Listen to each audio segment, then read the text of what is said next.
오늘 정말 감사가 넘치는 우리 은퇴식 되기를 원합니다. 정말 귀한 일입니다. 하나님께 임직받고 지금까지 변함없이 충성하신 우리 장로님들, 또 우리 집사님들, 우리 권사님들 정말 고맙습니다. 하나님께서 야곱처럼 복된 말년 주시기를 원합니다. 또 하나님 나라에 큰 상급 있기를 축복합니다. 뿐만 아니라 자녀들도 잘 되기를 축복합니다. 우리는 성공한 사람, 말년에 아름다운 사람 몇 사람 꼽을 수 있지만 그 중에 야곱이 반드시 들어갑니다. 정말 젊은 시절에는 꾀도 많이 부리고 욕심도 부리고 했지만 말년에 얼마나 존귀한 사람이 되었는지 모릅니다. 오늘 세 가지로 말씀을 드릴 텐데요. 먼저는 야곱이 지나온 삶에 대해서 어떻게 고백했는가. 두 번째는 현재의 삶에 대해서 그가 어떻게 하고 있는가. 그리고 다가올 미래에 대해서 그가 어떻게 하고 있는가. 우리 모두가 해야 될 정말 중요한 신앙의 가르침입니다. 우리가 읽은 본문 말씀에 우리 이미 9절을 보았습니다마는 바로 앞에 선 야곱, 바로가 묻습니다. 나이가 얼마나 되었소? 아마도 나이보다 더 들어 보였나 봅니다. 그때 야곱이 9절에 이렇게 말합니다. 바로에게 아뢰되 내 나그네 길의 세월이 130년이니이다. 내 나이가 얼마 못 되니 우리 조상 나그네 길에 연조에 미치지 못하나 험악한 세월을 보냈나이다. 자, 여기 우리는 야곱의 고백 중에 두 번이나 반복하고 있는 것을 봅니다. 나그네 삶이라는 고백입니다. 돌아보면 정말 야곱은 집 떠나 나그네 삶을 살았습니다. 외삼촌 집에서 또 하여튼 지금도 이제 집 떠나 나그네로 와 있지요. 결국 야곱이 한편으로는 애굽에 물론 거주하러 왔습니다. 상당 기간 거주할 겁니다. 그러나 영원히 애굽에 거하려고 온 것이 아니다. 이 세상은 나그네 길이다라는 고백을 하는 것입니다. 그렇습니다. 우리는 주님 앞에 갈 때까지, 하나님 나라 들어갈 때까지 우리는 나그네 인생인 줄 압니다. 정말 나그네답게 우리는 돌아갈 곳이 있다.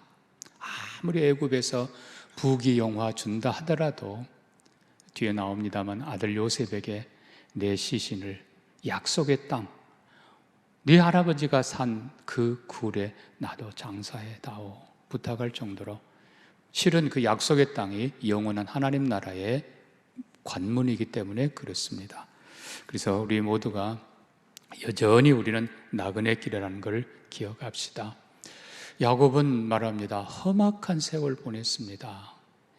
어린 시절에는 늘 형한테 치였고 형 때문에 고생 많이 했고 또 젊은 시절에는 또 죽어라고 이랬지만 외삼촌 라반이 10번이나 속이면서 고생 시켰습니다. 그 후도 사실 야곱은 그렇게 평탄한 삶을 살지는 못했습니다. 흉년 들어 지금 고난당하고 어떻게 보면 죽다 살다 온 거예요.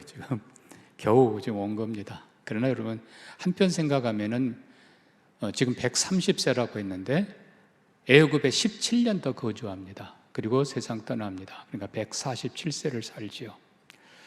아브라함이 175세에 세상을 떠났고 그의 아버지 이삭은 180세. 거기에 비하면 많이 못 미치지요. 그러나 우리가 기억해야 될 건요, 나그네 삶 자체가 긴 것이 중요한 것이 아니라 값진 삶이 중요한 것입니다. 그래서 비록 나그네 험악한 삶을 살았지만 사실 우리 장로님 얼마나 고생하셨는지 모르지만 다 마찬가지예요. 우리 다 험한 세월 아마 살아왔을 것입니다. 지난 70년, 75년. 그러나 값진 삶이 되기를 축복합니다. 자, 여기 이제 더 중요한 고백이 나옵니다. 바로 뒤에 48장 15절 보면 이제 지나온 세월을 야곱은 전혀 다른 모습으로 소개하고 있습니다. 그거는 요셉의 두 아들을 축복하면서 창세기 48장 15절입니다. 그가 요셉을 위하여 축복하여 이르되, 자, 잘 보십시오.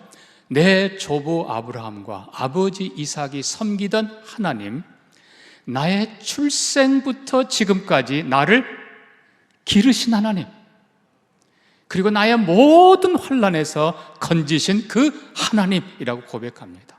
예, 여러분, 분명히 험악한 세월 살았어요. 고생 많이 했어요. 그러나 기억해야 될 건, 평탄한 길을 살았는데 하나님이 도우셨습니다. 사실 별로 은혜가 없어요.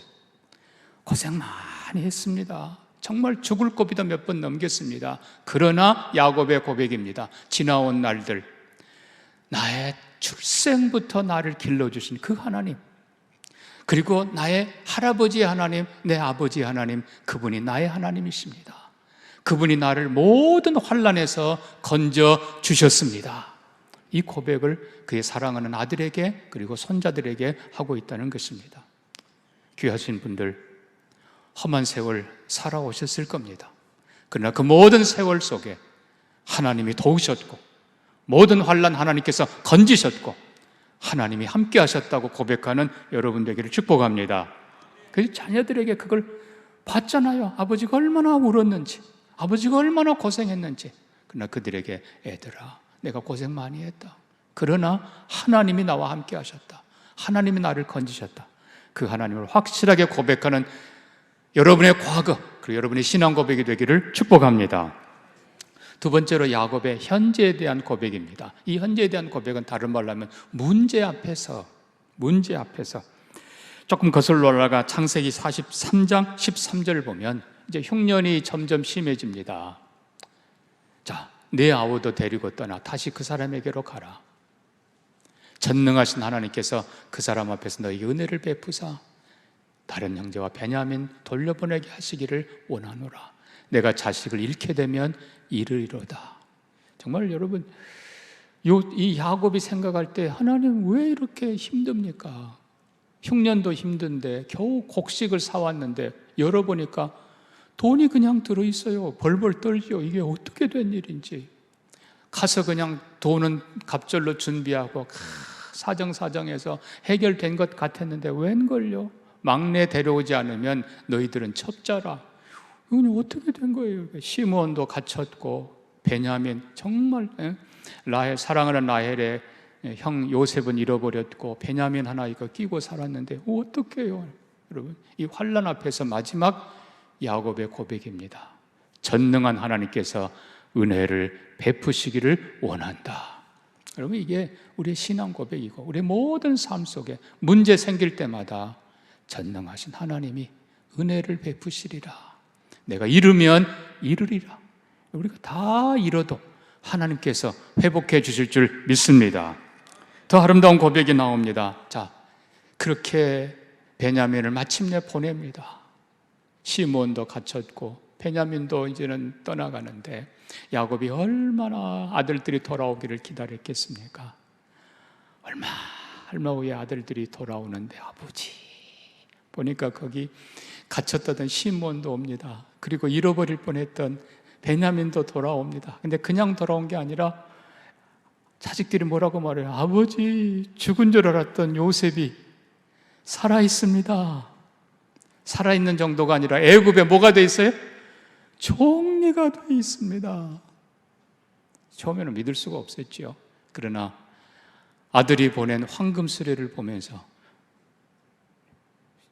사실 이거는 꿈인가 생신가 했겠죠. 자, 근데 중요한 건 창세기 46장 1절에 이렇게 썼습니다. 이 소식을 듣고 이제 여기 이제 이스라엘 야곱입니다. 야곱이 모든 소유 가족 이끌고 애굽으로 갑니다. 내 아들 요셉, 내가 이제 죽어도 이한 없다. 빨리 가서 내 아들을 보리라. 그러나 여러분, 거기서 중요한 일을 합니다. 브엘세바에 이르러 거기서 그의 아버지 이삭의 하나님께 희생 제사를 드립니다. 다 까먹고 그냥 달려가서 보리라 그럴 마음이지만 가던 길을 멈추고 하나님께 제사 드립니다. 그때 하나님께서 이상 중에 나타나 말씀하십니다. 야곱아, 두려워 말고 애굽으로 내려가라. 내가 너와 함께 하리라.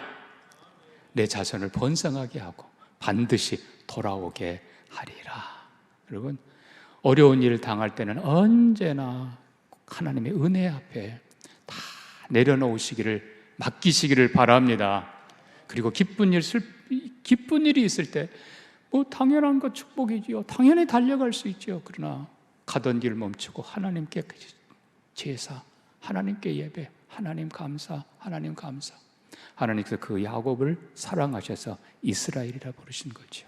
내가 너와 함께하리라.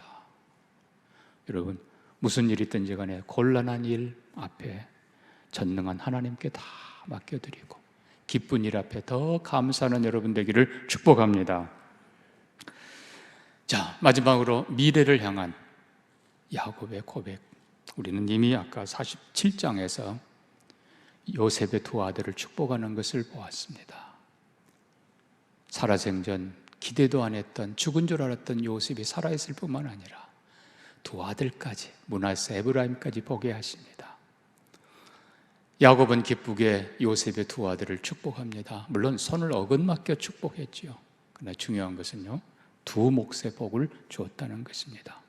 가족을 살리고 그리고 장자의 역할을 한 요셉에게 다른 형제의 2배의 축복을 해줍니다. 우리 장로님들, 또 우리 귀한 분들, 장자의 마음을 가지고 그렇게 섬겨온 줄 믿습니다. 하나님께서 갑절의 복을 주시기를 원합니다. 또 하나의 축복이 나오는데 그게 48장에, 그러니까 47장에는 아까 말씀드린 대로 야곱이 바로를 축복하고, 여기 엄청난 사건이에요. 이거는 당시 최고의 왕, 지금으로 말하자면 미국 대통령을 앞에 가서 축복하는, 이건 엄청난 겁니다. 그런 전기도 주시기를 바랍니다. 그리고 48장에서는 요셉의 두 아들을 축복합니다. 그리고 49장에서는 자신의 12아들을 믿음으로 축복합니다. 여러분, 마음껏 축복하는 여러분 되시기를 바랍니다. 여러분 자녀를 축복하고 교회를 축복하고 뒤에 오는 후배들을 축복하고 하나님이 내게 복을 주시리라. 축복한 것이 그대로 다 이루어집니다. 결론으로 얘기하면 요셉에게 내 시신을 여기 장사하지 말고, 애굽에 장사하면 엄청난 대접 받을 수 있죠. 그러나 약속의 땅, 아까 말씀드린 대로 아브라함이 마련해놓은 그곳에 나를 꼭 장례 지내다오 요청했을 때 요셉이 예, 그렇게 하겠습니다, 약속합니다. 그때 성경 보면요, 야곱이 침상머리에서 하나님께 경배하더라 이렇게 되어 있습니다. 여러분, 침상머리라는 말은 우리 인생의 끝자락이라는 거예요. 여러분 자녀선들을 마음껏 축복하시고 그 축복이 그대로 이루어지는 걸 보면서 야곱이 12아들 얼마나 불안했습니까? 미워하고 심지어 팔아먹기까지 한 그런 아들들인데 12아들을 다 신앙으로 이끌고 한 걸음 더 나가서 용서하게 하라고 요셉에게 용서하라, 또 형제들에게 가서 저 밑에 동생이지만 요셉에게 미안하다고 해라, 서로 용서하고 화해하고 정말 믿음과 사랑의 공동체로 만드는데 최선을 다하고 마지막 그렇게 화해하는 모습을 야곱은 봅니다. 그리고는 침상머리에서 하나님께 경배하고 하나님 앞으로 가는 것이죠. 여러분의 마지막 생이 그렇게 되기를 축복합니다. 오늘 말씀드린 그대로 지나온 날들 돌아보면서 험악한 세월이지만 나와 함께 하신 하나님 감사하고 고백하는 여러분 되기를 바라고, 그리고 앞으로 무슨 일이 있을지 모릅니다. 모든 기쁜 일도 슬픈 일도 하나님 바라보며 사는 여러분 되기를 축복합니다. 여러분의 자녀들이 그리고 후배들이 믿음과 사랑의 공동체를 이루도록 마지막까지 최선을 다하시기를 바라고, 그런 모습을 보면서 하나님께 경배하고 주 앞으로 가는, 너무 끝에까지 얘기를 했나요? 여러분 되기를 축복합니다. 하나님, 우리 귀한 장로님 2분, 안수집사님 3분, 또 권사님 13분, 지난 어려운 힘든 세월 속에 주님 잘 섬겼던 것 하나님 아십니다.